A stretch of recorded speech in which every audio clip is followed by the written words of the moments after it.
Jama'a assalamu alaikum, barkamu da warhaka daga Hausa Info ta Shahararrajin ka kawo muku abubuwa game da jaruman Kannywood da ma fitattu. Cikin wannan sako za ku ji sarkin waka yayi martani ga masu sukar wakar Bilal Billah. Idan wannan ne farkon ka ko farkon ke shiga wannan channel dan na subscribe sannan kuma dan na kararruwa domin samun shirye-shiryen mu da zaran mun daura. Sarkin waka yayi martani kan masu sukar wakar Bilal Billah inda yayi alkawarin bashi naira miliyan 2. Bayan sakin wakan Bilal Billah featuring sarkin waka an samu masu sukar wakan cewa bata yi daɗi ba. Gwara da ya karɓa naira miliyan 2 da sarkin waka ya masa alkawari, sukar ya yawa yasa sarkin waka da kansa ya yi martani inda ya ce Bilal Billah ya yi kokari tare da nuna cewa hasada ake masa, yayin da yake martani ga masu cewa gwara ya karɓa miliyan 2 da yin masa baiti da sarkin waka ya yi a wakarsa. Sarkin waka ya ce in Allah ya so ya yarda wannan miliyan 2 zai karɓe ta, na bashi ita, in ya so ku samu cikin dutse ko ku ɗauki dutse ku bugawa kanku ku haɗu ku mutu, cewar sarkin waka a cikin wani bidiyo. Sarkin waka ya kuma nuna cewa duk karamin mawaki da zai yi waka tare da shi zai bashi sama da naira miliyan 2.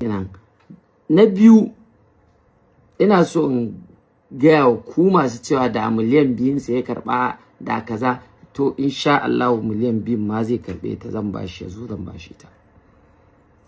Kuma ba shi ba, ku sani daga yau in dai zan featuring young artist sai na bashi wannan kudin.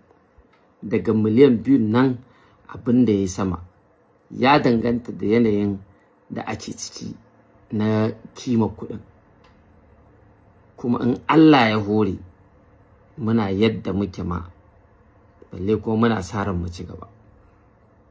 In Allah ya so ya yadda wannan miliyan 2 zai karbe ta, na bashi ita, sai in ya so sai ku samu cikin dutse ku ɗau dutse ku buga kanku ku haɗu ku mutu. Yanzu da ya kawo masu sauraro kasance da Hausa Info domin samun abubuwa game da jaruman Kannywood da ma fitattu. Kar ku manta ku danna subscribe. Mun gode.